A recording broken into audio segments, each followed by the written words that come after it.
Análise de Internacional 2, Flamengo 1, pela segunda rodada do Campeonato Brasileiro 2023. Meu nome é Thiago, seja bem-vindo aqui ao canal. O Inter entra no jogo numa base de um 4-2-3-1. Time que se defende com a subida do Alan Patrick junto com o alemão lá em cima e formando um 4-4-2, né? Só que da onde vem esse 4-4-2? Marcação individual de Johnny e Campanharo em cima de Gerson e Vidal. E o Alan Patrick alterna a marcação ou no Fabrício Bruno ou no Thiago Maia. Então ele fica aqui alternando, subindo ou descendo para marcar os dois aqui. E é mais ou menos esse o desenho defensivo do Inter no primeiro tempo, né? No segundo tempo também isso aqui vem a mudar durante o jogo. Ofensivamente, sobe os dois pontas, Wanderson e Pedro Henrique. O Alan Patrick cai como meia pela esquerda, o Johnny pela meia direita. Campanharo é o primeiro volante que busca a bola. E o alemão centraliza como um atacante formando um 4-3-3. A partir desse 4-3-3 tem a subida dos dois laterais. O René, na prática, né, na regra, é um cara que fica mais, né, ele vai até o meio campo aqui, não sobe até a ponta. Tem a exceção, no segundo tempo ali ele chega dando aquele chute no início do jogo ali, que é uma chance de gol também, a gente vai falar sobre ele, então é uma exceção, mas a regra é de ficar um pouco mais. E a regra, quem sobe é o Igor Gomes. Então o Pedro Henrique cai pelo meio para dar espaço para o Igor Gomes subir. E esse é o time do Inter durante o jogo, né? Isso aqui vem a mudar aí durante o jogo, mas é basicamente esse o time do Inter. O Flamengo é um 4-4-2 com losango no meio campo, né? Mesma coisa como jogava o Dorival, mais ou menos. Time que se defende com a marcação aqui de Pedro e Gabigol nos dois zagueiros, Vitão e Mercado. Everton Ribeiro sai aqui do meio para marcar o René lá na direita, formando um 4-3-3. Esse é o time defensivo do Flamengo. Só que tem uma variação do Gerson, porque o Gerson marca o Igor Gomes. Então o Igor Gomes, quando o Gerson marca lá em cima a saída de bola do Igor Gomes, ele entra nessa linha de 4 aqui na frente. Quando o Igor Gomes sobe para o ataque, o Gerson acompanha também, às vezes acaba até entrando aqui nessa linha de 5 zagueiros aqui e tal, acontece em alguns momentos no jogo. Mas a base do Flamengo é um 4-3-3 defensivo, com o Gerson fazendo essa movimentação pela esquerda, marcando o Igor Gomes. Ofensivamente, o que acontece? Volta o Everton Ribeiro para o meio campo, e a gente tem aquele mesmo 4-4-2 com o losango no meio campo. A partir disso aqui, algum jogador entra nas duas pontas. Podem ser Vidal e Gerson, isso acontece algumas vezes. Pode ser os dois alas, tanto o Wesley quanto o Ayrton Lucas. E pode haver a troca entre eles também. O que acontece muito durante o jogo é o Gerson trocando de posição com o Ayrton Lucas. O Ayrton Lucas mais atrás, o Gerson entra pela ponta e o Ayrton Lucas vem pelo meio. Isso que acontece. O Wesley já é um cara que fica mais na ponta do que o Vidal. O Vidal sobe quando o Wesley fica um pouco mais. Então isso acontece durante o jogo. Mas vamos deixar na base aqui que os dois que estão na ponta são os laterais, Ayrton Lucas e o Wesley. A partir disso aqui, tem a movimentação individual dos jogadores do meio campo do Flamengo. Que aí você pega 4 jogadores.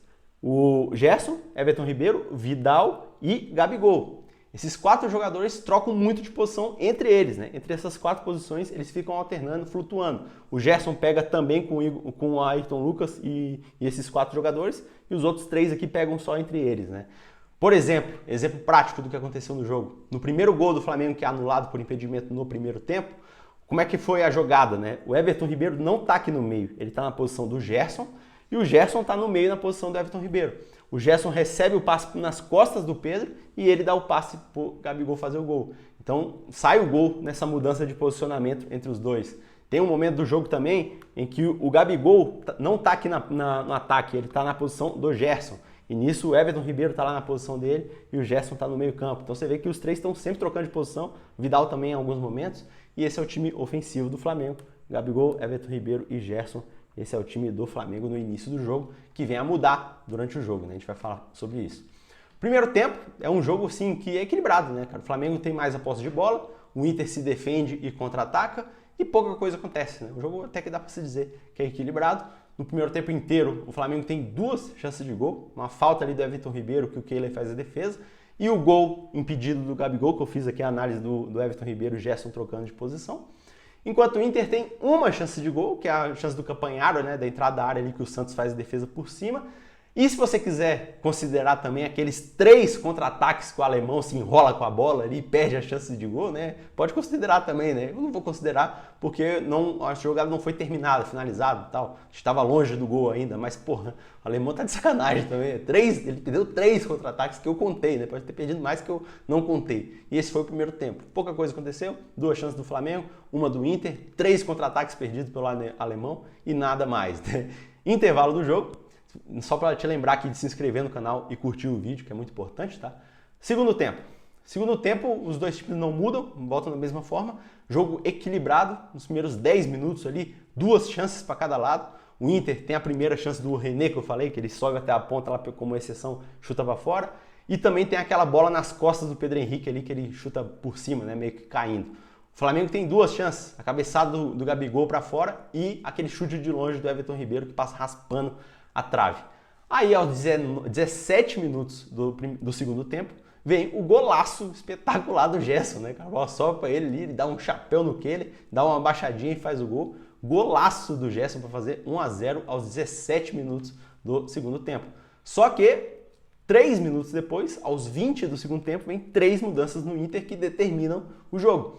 Sai aqui o alemão para a entrada do Luiz Adriano, que eu acho que entra bem no jogo o Luiz Adriano em relação ao alemão. Sai também o Johnny para a entrada do Depena, e o Depena entra na meia esquerda, na posição do Alan Patrick, e o Alan Patrick vai lá para a direita.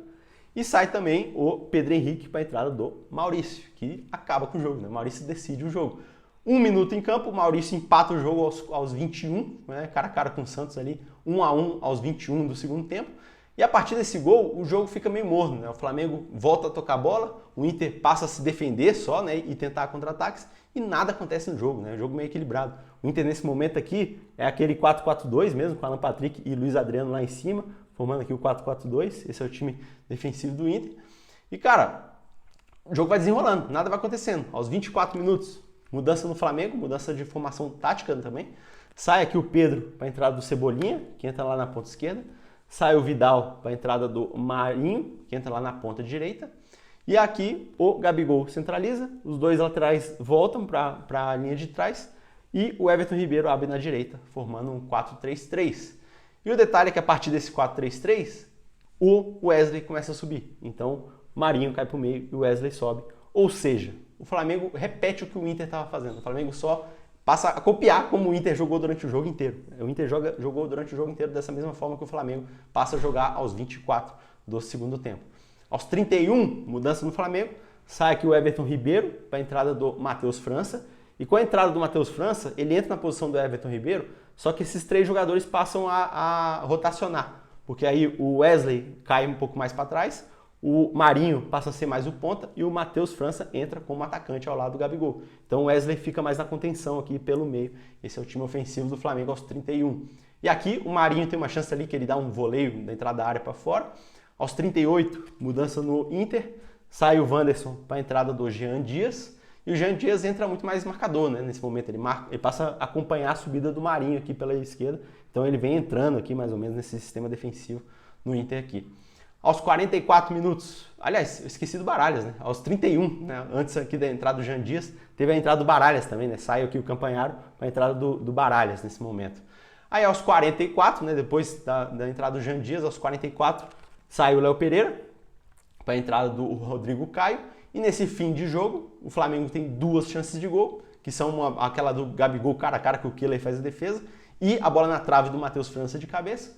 E o Inter aos 52 vira o jogo com golaço do Maurício. Que golaço do Maurício de cobertura, 2-1 no placar de virada, o último lance do jogo quase pro Inter, né? E assim termina o jogo. O Inter teve 5 chances de gol, fez 2 gols. O Flamengo teve 8 chances de gol, fez 2 gols, só que um também foi anulado. Então 2-1 no placar pro Inter. Destaques do jogo, cara, pelo Inter tem muita gente para falar, cara. Muita gente. Vamos falar pelo Flamengo primeiro. Tem 3 jogadores do Flamengo. Léo Pereira, muito bem no jogo. Gerson jogou demais. E o Matheus França acho que entrou bem. Pelo Inter, eu vou destacar o sistema defensivo inteiro. Vitão e Mercado muito bem. René jogou demais. Igor Gomes subindo muito bem, descendo muito bem. O Johnny jogou demais e o Campanharo também fez um ótimo jogo, eu achei. Alan Patrick fez um bom jogo, a parte ofensiva, né? E os dois que entraram, Luiz Adriano, acho que fez um papel melhor do que o alemão, e o Maurício acabou com o jogo, é o melhor em campo, né? Se você chegou até aqui, se inscreva no canal e curte o vídeo, que é muito importante para que o canal continue crescendo, para você não perder as próximas análises de Flamengo e Internacional também, e futebol brasileiro e europeu também. Beleza? Tamo junto. Valeu!